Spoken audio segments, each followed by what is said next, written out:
Hello. I'm here to talk about ideas again.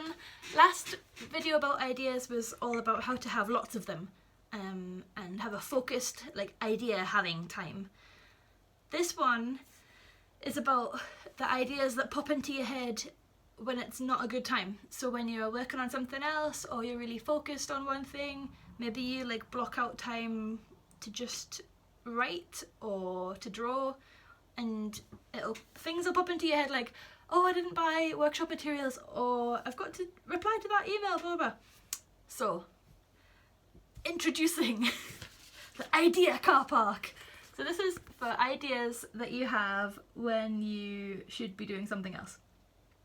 And if you have an idea car park on your desk during the day when you're working on other things, you can just be like, oh yes, I do need to buy peanut butter. And you can that's a real one, by the way, we do need peanut butter. You can write it in your idea car park, park it, and move on with your day and with the task that you were focused on.